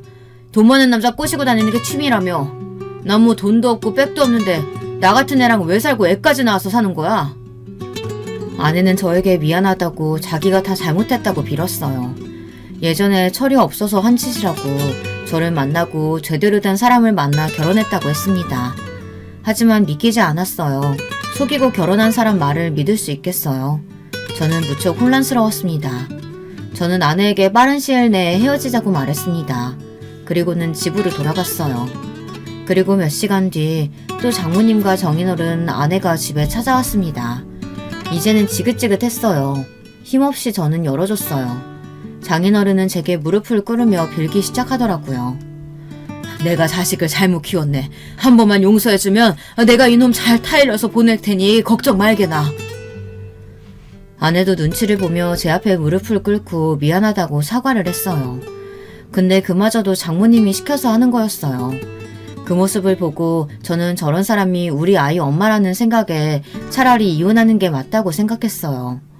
저는 어린 나이에 정상적이지 않은 엄마를 보고 자라 힘들었는데 제 아이마저 그런 엄마 곁에 두게 하고 싶진 않았습니다.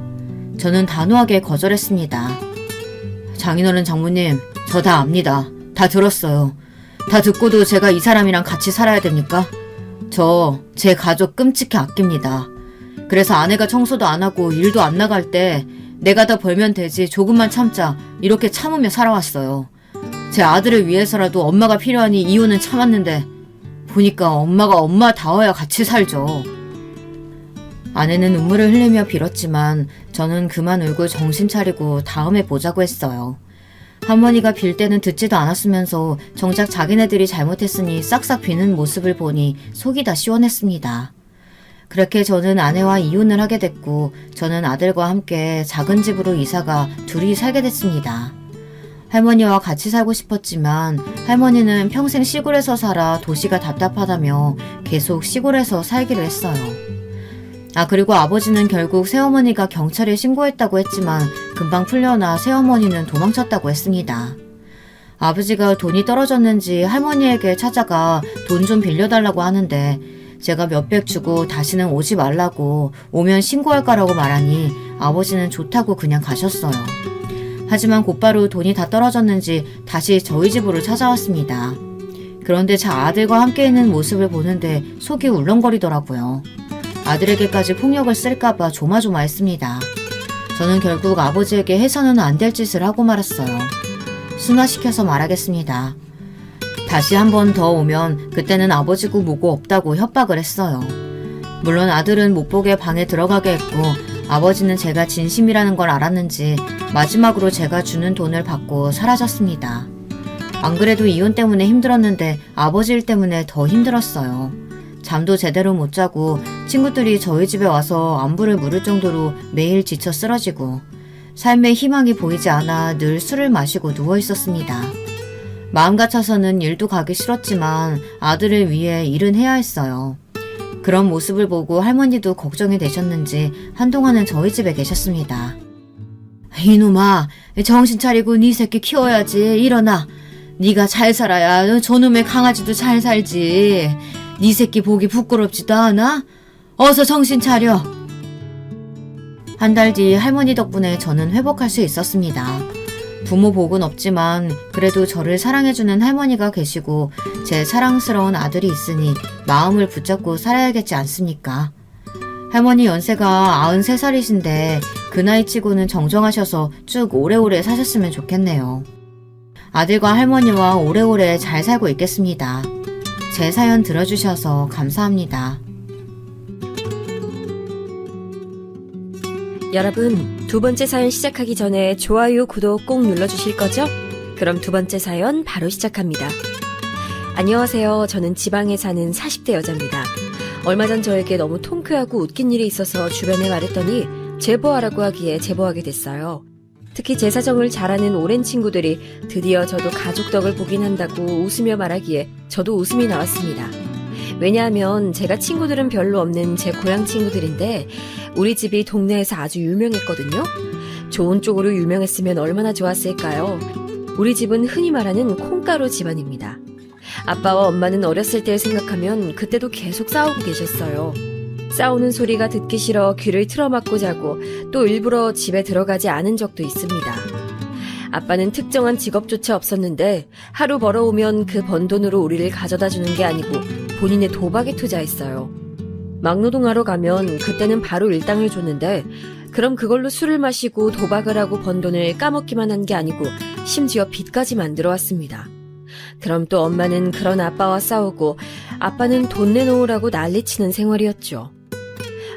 저한텐 오빠 한 명이 있는데 2살 터울이에요. 오빠와 저는 엄마와 아빠가 너무 심하게 싸우면 어차피 잠들지도 못하니까 한밤중에 집 밖을 나가서 동네 공터에서 앉아있기도 했습니다.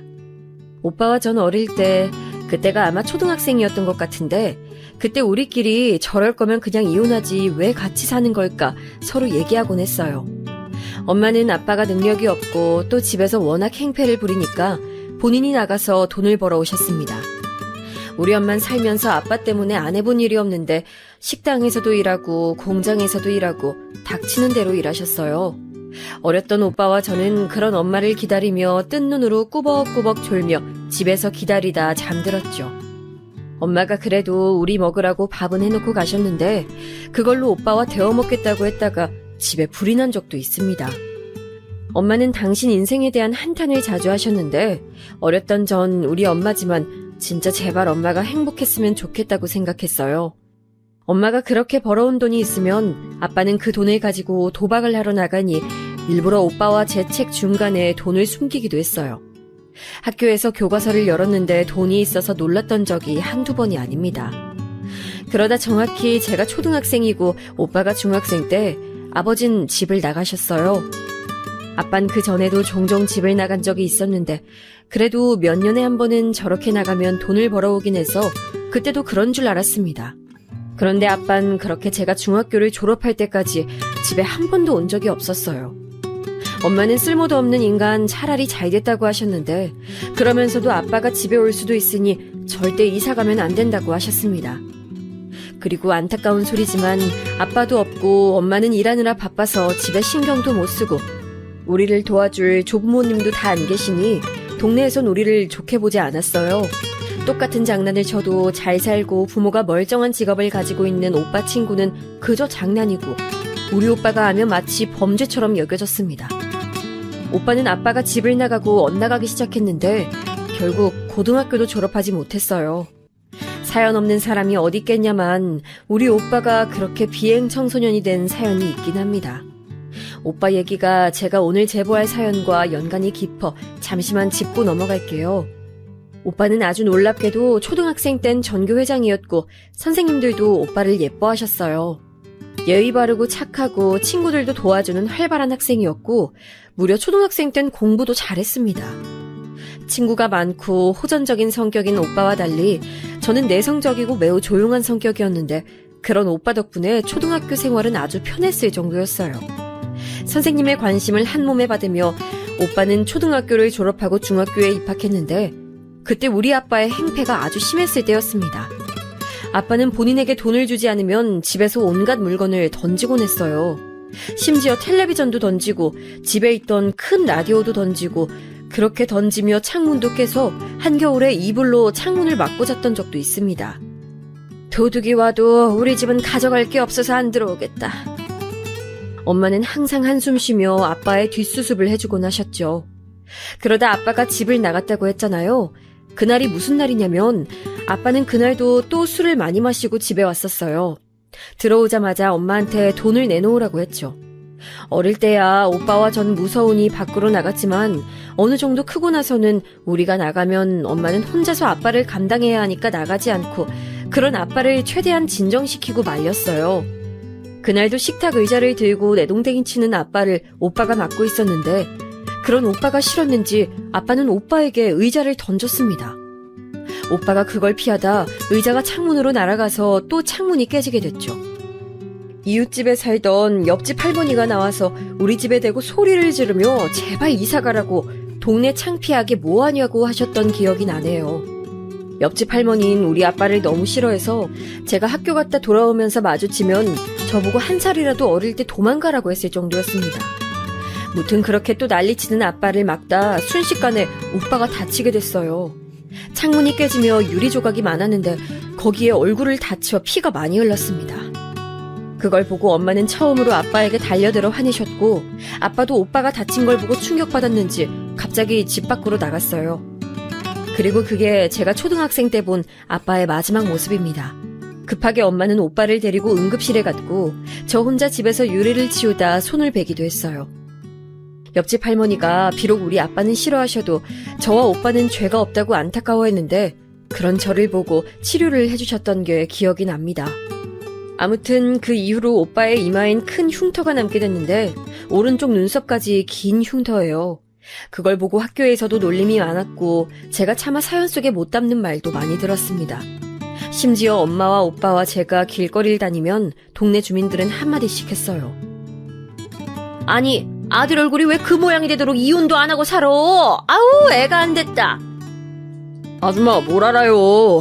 내 얼굴이 이렇게 된 거 엄마 때문 아니고 아빠 때문인데 뭘 안다고 그래. 어머 어린애가 못하는 말이 없어? 아줌마가 우리 엄마한테 하는 말은 잘하는 거고? 특히 시장에 가면 이런 상황도 많이 일어났고 시간이 흐르며 오빠가 죽일 듯이 노려보며 저러니까 아줌마들도 우리 엄마를 더 건들지 않았습니다.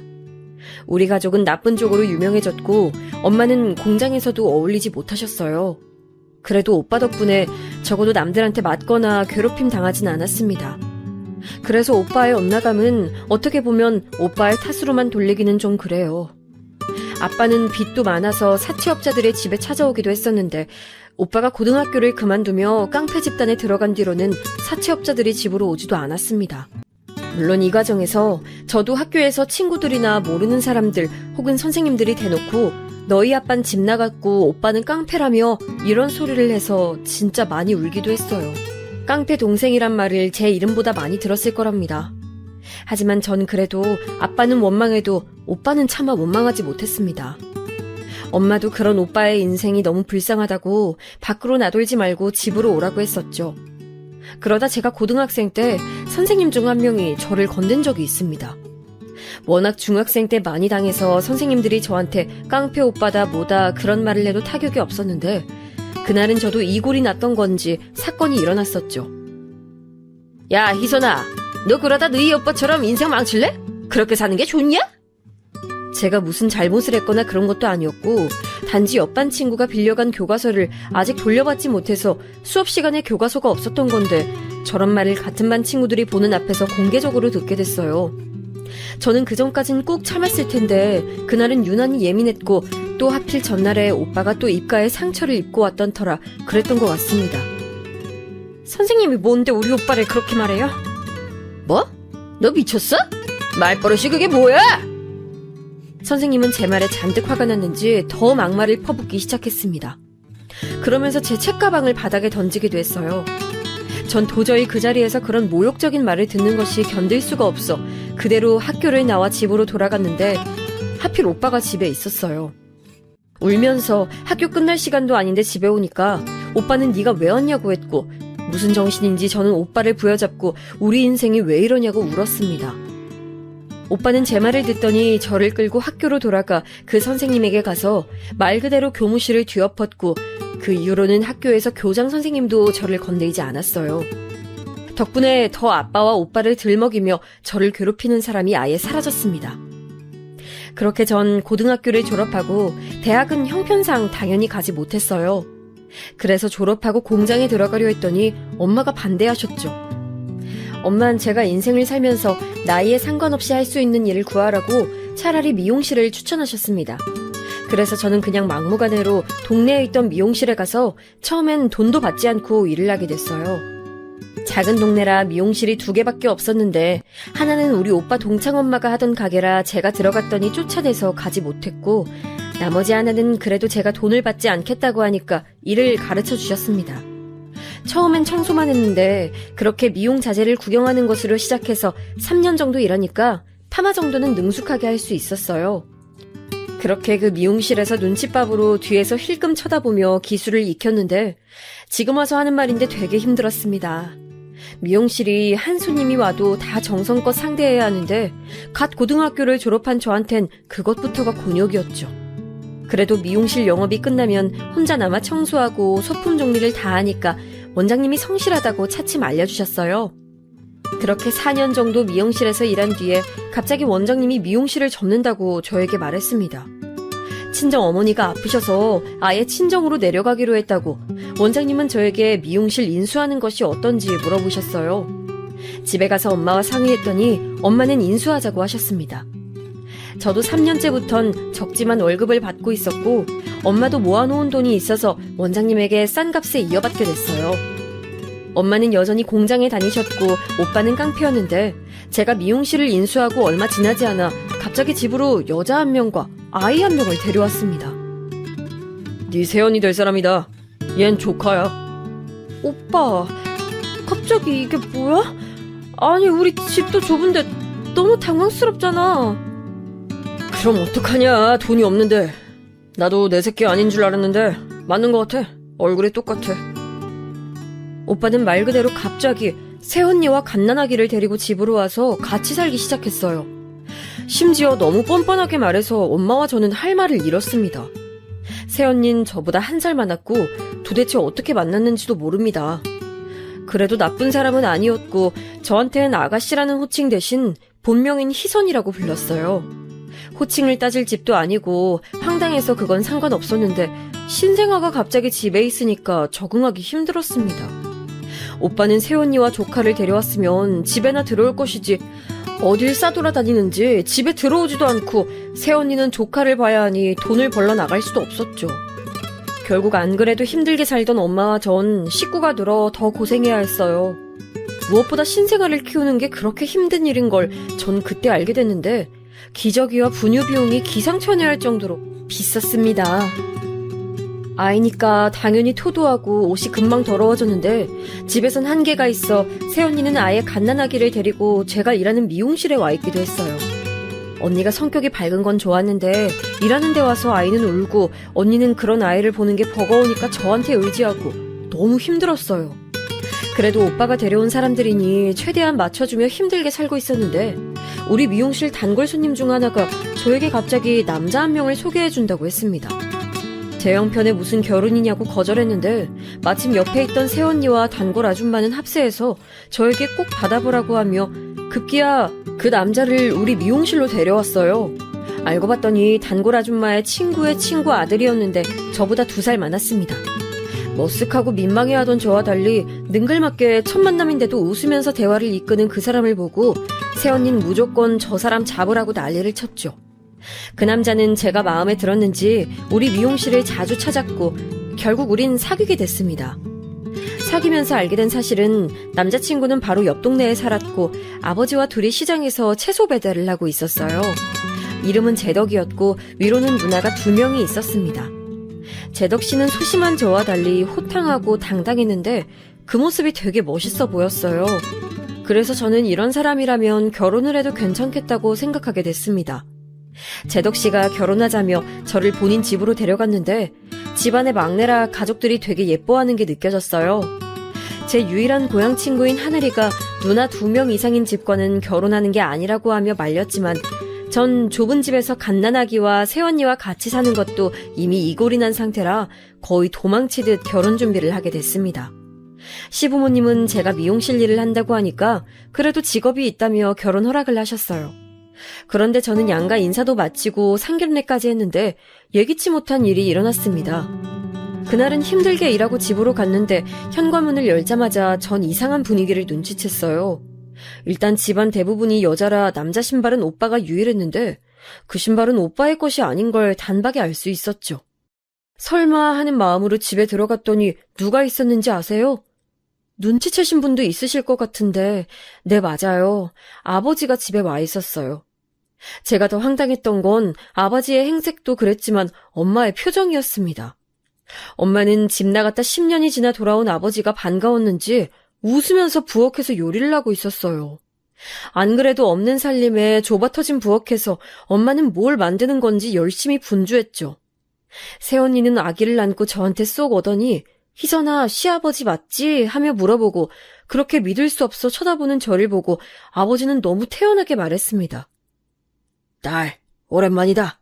잘 지냈냐? 너 미용실 한다며? 잘됐다. 아빠 머리 깎아줘. 사람이 너무 황당하면 아예 아무 말도 나오지 않는다는 걸 아세요? 미안하다는 말은 듣지 못해도 저렇게 당당하게 자기 머리를 깎아달라는 아빠를 보고 기가 차서 헛웃음만 나왔어요. 제가 아무 말도 안 하니까 엄마는 저한테 오랜만에 아빠를 봤는데 왜 그러고 서 있냐고 물었습니다. 언니, 오빠는요? 응? 모르겠네. 오늘 안 올 것 같은데? 새언니는 와중에 우리 집안 사정에 대해 잘 모르니 시아버지라고 우리 아빠에게 아이를 보여주기까지 했습니다. 아빠는 본인 손주라고 또 조카를 안고 좋아했는데 집에 없던 기간 동안 무슨 일이 있던 건지 안 그래도 말랐던 몸이 더 삐쩍 말라 있었어요. 아빠의 마지막을 기억하는 저는 엄마에게 가서 조용히 오빠 돌아오면 놀랄 수도 있다고 했더니 엄마는 세월이 많이 지났으니 괜찮다고 저를 달래며 아빠한테 밥을 차려주셨습니다. 그날은 다행히 오빠가 오지 않았는데 다음날 오빠가 집에 왔고 그 뒷일은 제가 말하지 않아도 아시겠죠? 오빠는 화가 나서 당신이 뭔데 우리 집에 왔냐고 하고 아빠는 그런 오빠에게 키워준 사람한테 그게 뭐냐고 따지고 오빠는 키우긴 뭘 키웠냐, 내 얼굴 흉터나 만들었지 하고 따지고 난리가 아니었습니다. 옆집 할머니는 이미 돌아가시고 다른 사람들이 살고 있었는데 우리 사정을 모르던 사람들이라 어찌나 민망했는지 몰라요. 엄마는 중간에서 그만하라고 하고 새언니는 무섭다고 제 뒤에 숨어있고 도망치고 싶었습니다. 그걸 보고 저는 빨리 결혼해서 이 지긋지긋한 집구석을 탈출하고 싶었는데 문제는 제 결혼식이 얼마 남지 않았다는 것이었어요. 시부모님에게 저는 아빠가 돌아가셨다고 했는데 그때 저는 진짜로 아빠가 집 나간 지 10년 넘게 아무 연락이 없고 우리와 같이 살 때도 그리 좋은 기억을 주지 않았으니 그렇게 말했습니다. 그런데 아빠는 엄마가 제 결혼을 말해버려서 아들 결혼식은 올리지도 못했으니 딸인 제 결혼식엔 무조건 참석하겠다고 고집했어요. 이미 남자친구와 예비시댁에는 아버지가 돌아가셨다고 했는데 이걸 어떻게 해야 할지 고민이 참 많았습니다. 솔직히 말하자면 저는 아버지가 제 결혼식에 오지 않길 바랐어요. 이걸 안 좋게 보실 수도 있는데 전 아버지에게 좋은 감정이 남아있지 않았습니다. 그래서 엄마에게 돌려서 얘기했더니 엄마는 그런 저에게 너무하다고 어떻게 멀쩡히 살아있는 아버지를 결혼식에 오지 말기 바라냐고 하더라고요. 결국 저는 시댁에 가서 사실 아버지가 사망이 아니고 실종이었다고 말했고 시부모님과 형님들은 처음엔 놀라더니 뭐 그럴 수 있다고 오는 저를 위로해 주셨어요. 이 사건으로 전 시댁에 대한 마음을 열게 됐습니다. 그렇게 아빠는 제 결혼식에 참석했고 저는 도망치듯 집을 나왔어요. 오히려 오빤 자기 얼굴이 위협적이니까 오지 않겠다고 해서 참석하지 않았습니다. 제가 됐다고 오라고 했는데 새언니와 조카만 참석하고 오빠는 뒤에서 조용히 보고 갔더라고요. 그걸 보니까 더 아버지에 대한 원망이 커졌죠. 오빠는 그래도 우리 가족에게는 아빠처럼 해를 끼치는 사람이 아니었거든요. 무튼 그렇게 결혼하고 남편과 반지하에 있는 아주 작은 단칸방에서 신혼을 시작했는데 그래도 저는 행복했습니다. 비록 여름엔 덥고 겨울엔 추웠고 좁아서 둘이 누우면 꽉 찼는데 그것도 버틸만 했어요. 그런데 그 행복도 오래가지 않았습니다. 제가 결혼하기 전에는 몰랐는데 남편은 남에게 의지를 많이 하는 성격이더라고요. 평소에 누나들과 엄마가 본인을 계속 하나부터 10까지 챙겨주니 본인이 할 줄 아는 게 하나도 없었습니다. 그래서 빨래, 청소, 요리 등 모든 집안일은 당연히 제 몫이었죠. 제가 집에 있으면 모르겠는데 전 밖에서 미용실을 하느라 안 그래도 바쁜데 집안일도 온통 제 차지니까 힘들었어요. 물론 가족과 살 때도 제가 집안일을 하긴 했어도 그때는 엄마와 둘이 나눠서 했었고 또 새언니가 들어오고 나서는 조카 때문에 힘들긴 해도 새언니가 빨래는 전담으로 해줘서 괜찮았거든요. 남편은 게다가 그 나이를 먹고 심지어 편식도 심했습니다. 다 큰 어른이 소시지나 고기가 없으면 밥을 먹지 않겠다고 토라지는 걸 보고 전 어이가 없었어요. 전형적인 막내 아들이던 남편은 심지어 저와 싸우면 시어머니를 찾아가서 있었던 일을 다 말하기도 했습니다.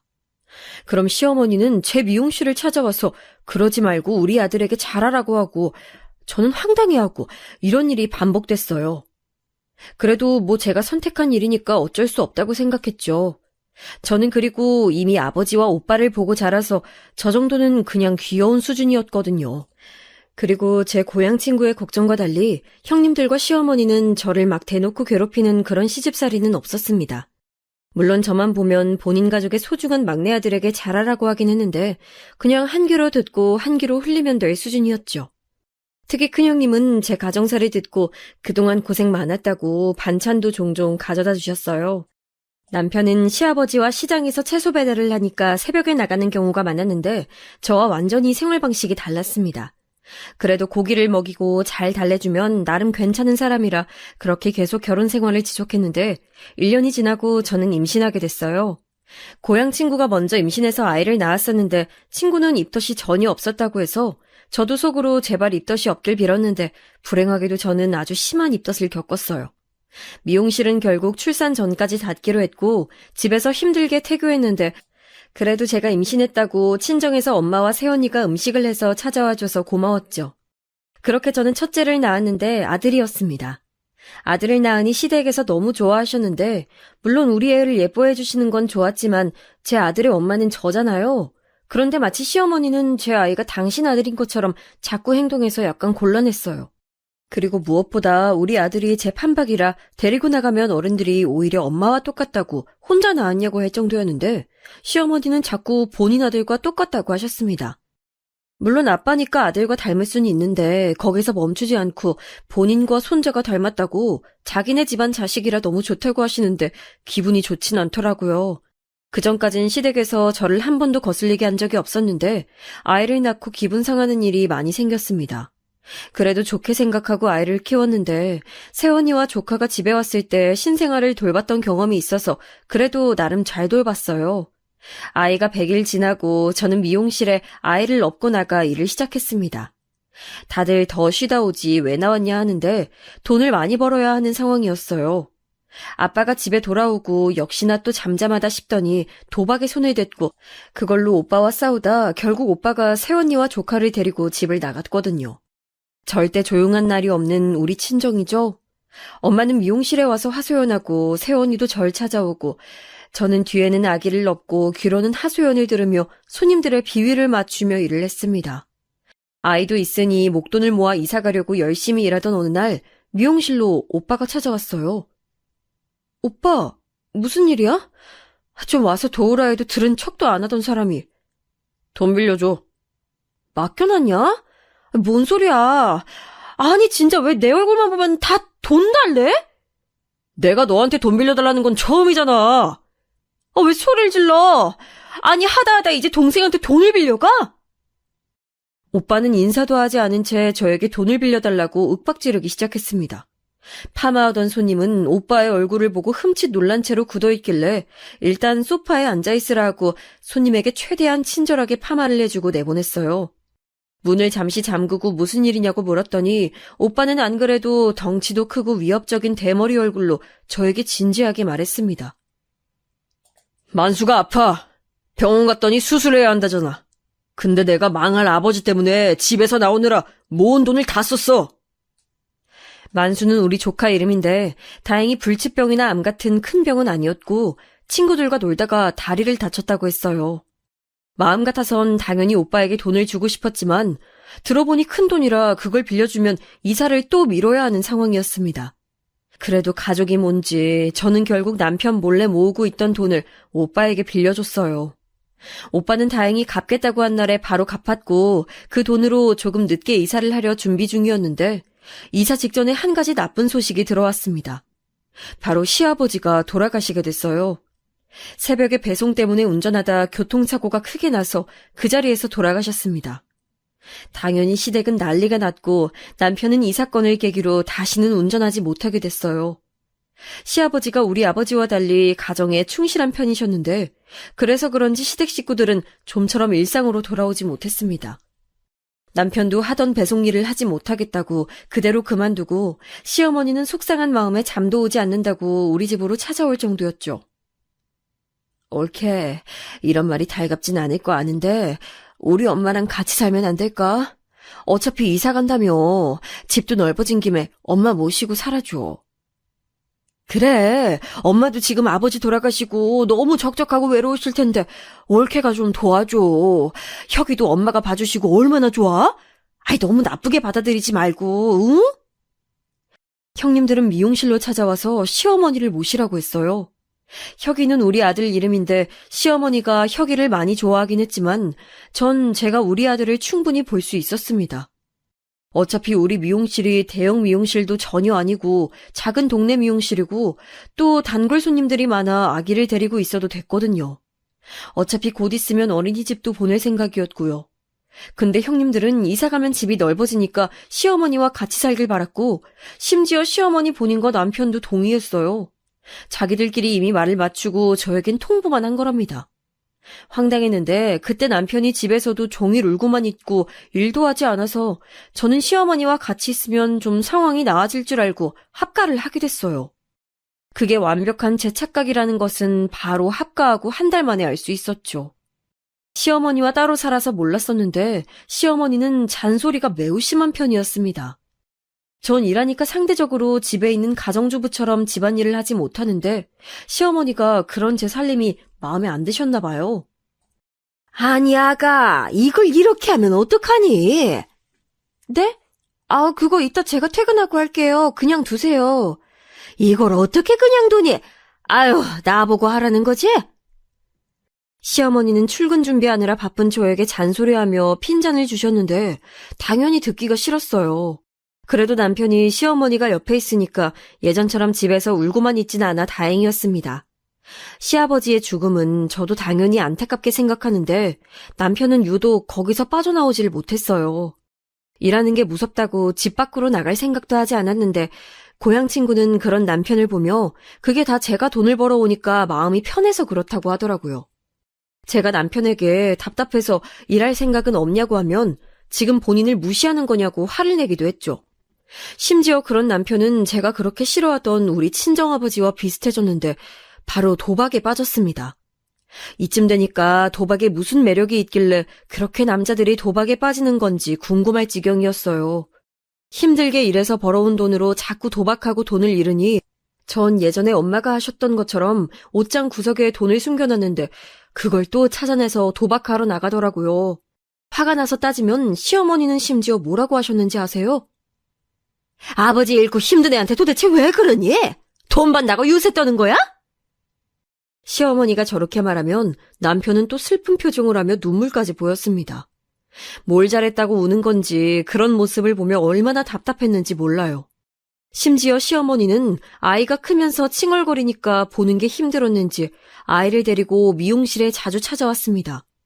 본인이 아이를 돌봐주니까 좋냐고 물어보는데 전 대답할 힘도 나오지 않았어요. 그래도 제가 이런 시어머니와 남편이어도 계속 살았던 이유는 바로 우리 아들 때문이었습니다. 남편은 비록 도박을 했어도 우리 친정아빠처럼 물건을 던지거나 소리를 지르며 폭력적인 면모를 보이진 않았어요. 어렸던 저에게 아빠의 그런 행동은 너무 큰 영향이었고 또 아빠가 집을 나간 뒤로는 놀림을 많이 받았던 기억이 있어 우리 아들에겐 부모가 온전히 집에 있는 환경을 만들어주고 싶었습니다. 시어머니가 아무리 잔소리가 심해도 우리 아들한텐 또 잘해줬거든요. 그리고 또 괜찮았던 점은 바로 제사나 명절이 없었다는 거였어요. 결혼하신 분들은 절 이해하시겠죠? 시어머니는 특이하게 명절에 음식하는 걸 그렇게 좋아하지 않으셨습니다. 그래서 명절이 되면 전 그냥 평소처럼 집에서 쉴 수 있었어요. 친정은 엄마만 살짝 보고 오곤 했는데 아버지는 놀랍게도 집에 다시 들어오고 난 뒤론 다시 집을 나가지 않았습니다. 나이가 들어서 기력이 약해진 건지 예전처럼 행패를 부리지도 않았고 심지어 나가서 돈을 벌어오기도 했어요. 오빠의 얼굴을 보고 정신을 차린 건지 오빠랑 싸우고 나서는 더 순해졌다고 합니다. 엄마는 오빠 아들과 제 아들을 보면 너무 좋아 어쩔 줄 몰라 하셨는데 그래도 예전처럼 울상으로 있는 게 아니고 엄마 인생에도 웃을 날이 있다니 그걸 보고 얼마나 뿌듯했는지 몰라요.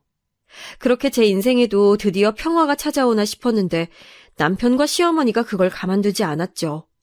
앞서 말했듯 제 미용실은 동네에 있는 작은 소규모의 미용실이고 의자도 3개가 전부랍니다. 그러니 단골이 많아도 버는 돈이 그렇게 많지 않았어요.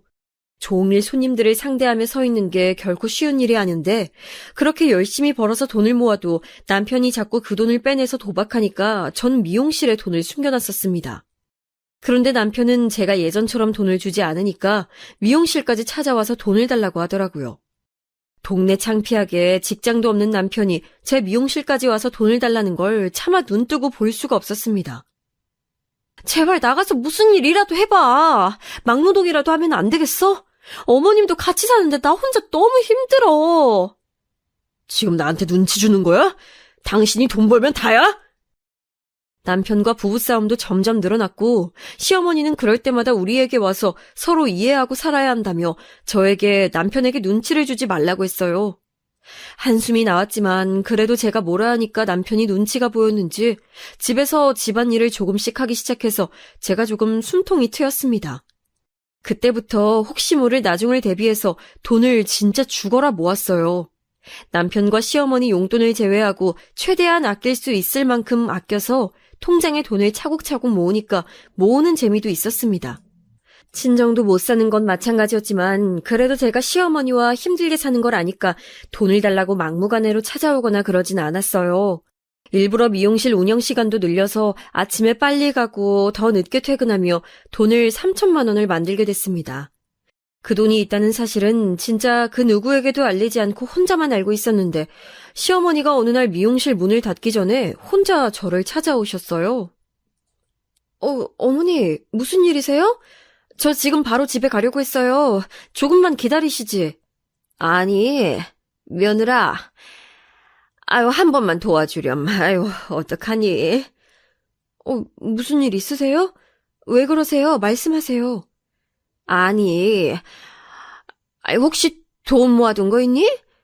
내가 너무 급한 일이 생겼는데 급전이 필요해. 딱 한 달만 있으면 내가 갯돈을 받는 달이라 갚을 수 있어. 돈이요? 어느 정도로 필요하신데요? 혹시 남편이 사고 쳤나요? 내가 진짜 이 사람을... 아니야. 아들은 죄 없어. 3천 정도 있을까? 진짜 미안하다. 내가 그래도 다음 달에 꼭 갚을게. 시어머니가 저한테 저런 표정과 말투로 말하는 것도 처음이라서 놀랐는데 3천이라는 큰 돈을 원해서 더 놀랐습니다. 이유를 물어봐도 절대 알려주지 않았고 그래도 남편 때문은 아니고 오히려 모르니까 저에게 비밀로 해달라고 하셨어요. 그렇다고 제가 죽어라 모은 돈을 바로 빌려줄 순 없으니 고민했는데 시어머니는 눈물까지 보이며 부탁하셨습니다. 한 달 뒤에 바로 갚을 수 있다고 저에게 본인 계모임에 대해 말했는데 그 모임은 저도 아는 모임이었어요. 일단 집으로 가서 같이 밥을 먹고 잠자리에 들었는데 저는 고민하느라 쉽게 잠들 수가 없었습니다. 비록 같이 살기 시작했을 때 시어머니가 잔소리 때문에 저를 힘들게 한 건 분명 맞아요. 그런데 요즘은 저 대신 청소도 하고 아이를 많이 봐주시긴 했습니다. 그래서 고민 끝에 시어머니에게 빌려주게 됐어요. 고맙다, 고마워. 내가 진짜 한 달 후에 꼭 돌려줄게. 시어머니와 단둘만 아는 약속 끝에 3천이라는 큰 돈을 빌려줬는데 시어머니는 한 달이 지나도 돈을 돌려주지 않았습니다. 어머니, 주시기로 하셨잖아요. 갑자기 이러시면 어떡해요. 저 그 돈 모으느라 진짜 얼마나 고생했는지 아세요?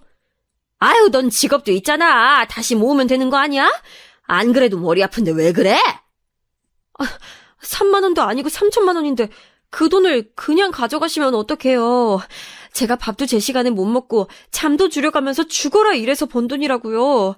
아우, 몰라. 돈이 없는데 그러면 어떡해. 배째, 몰라, 없어.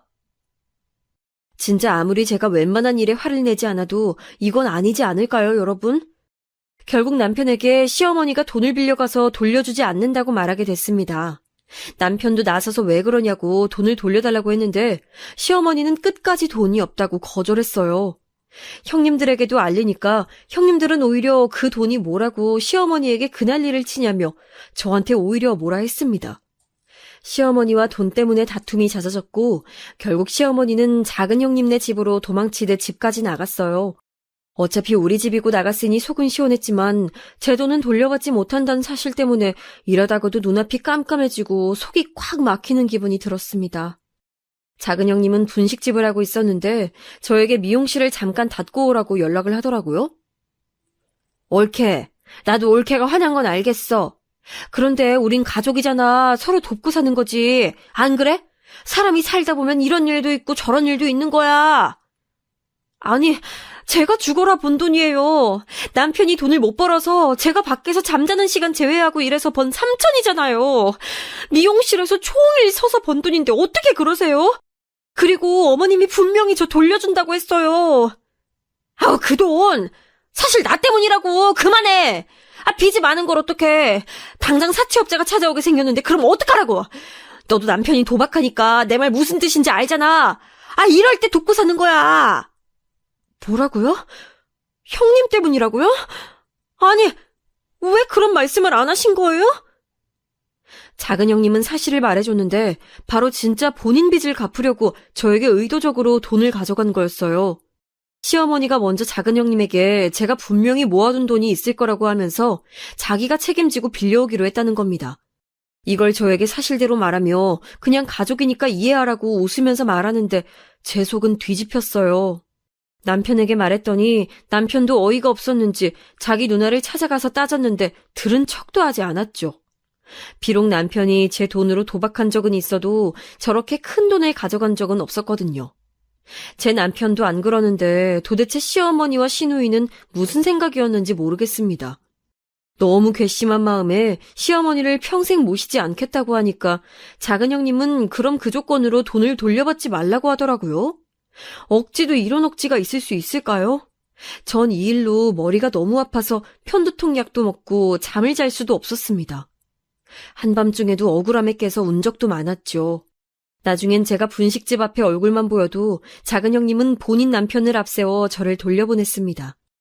만난 김에 돈을 돌려달라고 하면 오히려 돈이 없다고 윽박지르며 밀쳐서 넘어지기까지 했어요. 제가 너무 힘들어하니까 남편도 같이 가서 따졌는데 시어머니는 돈이 없다는데 왜 자꾸 이러냐고 분식집 부엌에 있던 애호박을 던져서 제 머리에 맞기까지 했습니다. 그걸 보고 남편이 왜 이러냐고 따지니까 남편한테까지 뭐라 하더라고요. 이렇게 찾아가서 돈을 달라고 해도 오히려 적반하장으로 나오니 제 스트레스는 점점 심해졌습니다. 그러다 새언니가 연락이 와서 만났는데 제가 저 일 때문에 너무 힘들어서 밥도 먹지 못해 살이 5kg가 빠졌더니 새언니는 화들짝 놀라며 무슨 일이 있었냐고 물었습니다. 저는 울면서 사실을 말했더니 새언니가 왜 그걸 가만히 있냐고 하더라고요. 그럼 어떡해요? 나 진짜 너무 억울해서 살도 빠지고 밤에 잠도 못 자고 있어요. 요즘은 머리까지 빠지고 있어요. 미칠 것 같아. 희선아, 너희 오빠 직업 몰라? 야, 내가 이 인간하고 살면서 제일 좋은 점이 뭔지 알아? 아무도 날 안 괴롭혀. 새언니의 말을 듣자마자 저는 머리를 한 대 맞은 기분이 들었습니다. 네, 저도 오빠 덕분에 학창시절을 아주 편하게 보냈잖아요. 저는 그 길로 바로 새언니를 따라 오빠네 집에 가서 오빠한테 울며 부탁했어요. 그랬더니 오빠는 역시나 고등학교 때 그랬던 것처럼 저를 이끌고 바로 작은 형님이 운영하는 분식집으로 갔습니다. 오빠는 안 그래도 위협적으로 생겼는데 그 험악한 인상을 할 수 있는 만큼 구기며 등장했어요. 내 동생 돈 훔쳐간 놈들 나와! 아니 이 사람들아, 난 사돈이고 뭐고 그런 거 전혀 없어. 나와! 내 동생 3천만 원 내놔! 뭘 쳐다봐. 돈 줄 거 아니면 쳐다보지도 마. 오빠는 몸통도 매우 큰 편이고 목소리도 우렁찬데 그런 몸집과 목소리로 소리를 고래고래 질렀어요. 그런 오빠를 보고 안에 있던 손님들은 나가기 시작했고 작은 형님은 카운터 뒤에서 나오지도 않고 숨어 있었습니다. 오빠는 그렇게 깽판을 칠 수 있을 만큼 제대로 쑥대밭을 만들었어요. 그러자 작은 형님은 급기야 나중엔 저에게 돈을 갚을 테니 그만하라고 빌기 시작했습니다. 시어머니도 옆에서 바로 그 돈을 갚을 테니까 저 깡패를 내보내라고 하셨죠. 당장 돈 갚아요. 분명 한 달 뒤에 갚는다고 어머님이 그랬어요. 돈 내놓으라고요. 알겠어. 갚을게. 그러니까 네 오빠 좀 말려봐. 미치겠다. 손님들 다 나가자니. 저기요. 의자 그만 던져요. 누구한테 큰 소리야. 그럼 당신이 내 동생 돈 먼저 갚아. 확! 알겠다고 갚는다고. 진짜. 아가, 갚을게. 그러니까 제발 그만 소리 지르고 저 사람 밖으로 내보내주렴. 진짜 마지막 부탁이야. 저는 시어머니가 빌다시피 말하니까 그걸 마지막 기회라고 하고 오빠를 진정시켰어요. 오빠는 마지막까지 가게 앞에서 당장 돈 갚아 소리를 지르고 떠났습니다. 이 뒤로 어떻게 됐냐고요? 여러분, 놀라지 마세요. 바로 다음 날 돈을 받게 됐습니다. 돈이 없어서 저에게 돌려주지 않았던 게 아니고 있는데 안 준 거였어요. 심지어 그 돈도 안 주려고 했었는지 우리 오빠가 다음 날 다시 가게에 갔더니 사색을 하며 돈을 줬습니다. 오빠 말론 돈을 줄 때까지 찾아가서 따질 생각이었다고 해요. 돈을 돌려주지 않으면 그땐 오빠 혼자가 아니고 똘마니들을 데리고 깽판 치려고 했는데 다행히 가게가 박살나는 게 두려웠던 시어머니와 작은 형님은 바로 돌려줬습니다. 남편은 안 그래도 어머님이 제 돈을 가져가서 갚지 않은 것에 실망했는데 있으면서 안 줬다는 사실을 알자 본인도 너무한다고 하더라고요. 시어머니는 우리 오빠가 깡패라는 소식을 알고 무서웠는지 저에게 연락해서 따지지도 않았습니다. 이렇게 쉬운 방법이 있다니 저는 왜 그걸 모르고 찾아가서 돈을 달라고 빌고 있었을까요? 오빠 때문에 학창시절엔 깡패 동생이라는 말을 들으며 힘들었는데 이젠 오히려 이렇게 돈을 다시 돌려받을 수 있도록 도움을 받다니 너무 신기했습니다. 시어머니는 그 사건 이후로 우리 부부와 아예 연락을 끊으셨어요. 그렇게 아들 사랑이 지독했으면서 남편이 연락해도 받지 않았습니다. 형님들도 저희 부부를 건들지 않았고 오빠 덕분에 어렸을 때처럼 아무도 제 신경을 건들지 않으니 참 마음이 편하네요. 제가 이 얘기를 엄마에게 했더니 엄마는 오빠를 그런 식으로 써먹으라고 하더라고요. 오빠한텐 고마워서 조카랑 맛있는 거 먹으라고 용돈을 조금 줬어요. 그러면서 어떻게 내 한마디에 바로 와서 따질 수가 있냐고 했더니 오빠는 예전에 제가 조카 병원비를 대줬던 걸 얘기했어요. 그때 한숨 쉬며 큰 돈을 주었던 게 기억나서 속으로 무슨 일이 있어도 제 부탁은 들어주려고 마음먹었다고 하며 제가 시어머니에게 준 돈이 얼마나 고생하며 번 돈인 걸 아니까 지나칠 수 없었다고 합니다. 이런 게 시댁에서 계속 말하던 가족 아닌가요? 돈을 빌려가서 갚지 않는 게 아니고 힘들 때 도와주는 게 가족이죠. 오빠의 성격이 다소 충동적이고 욱하는 성질이 있는데 그게 이번 기회에는 아주 고맙게 적용된 거죠. 지금은 그래서 너무 편하게 잘 살고 있답니다. 우리 친정 부모님도 나이에 비해 아주 정정하시고 아버지는 집으로 돌아오고 정신 차려서 이제 더 사고를 치지도 않아요. 남편도 제가 돈을 달리고 고통받던 걸 옆에서 보더니 자기도 나가서 돈을 벌기 시작했습니다. 운전이 무섭다고 피하던 사람이 무려 지금은 운전하며 돈을 벌고 있어요. 택배 일을 시작했는데 본인의 적성에 맞는 것 같다며 매우 좋아하고 있답니다. 제 사연은 여기까지인데 어떻게 잘 들으셨는지 모르겠어요. 인생 살면서 가장 통쾌했던 얘기라 지금도 그날을 생각하면 너무 즐겁거든요. 여러분도 들으시면서 약간이라도 웃으셨길 바라며 제 사연은 마칠게요. 들어주셔서 감사합니다. 건강관리 유의하시고 행복한 인생 사시길 바라요.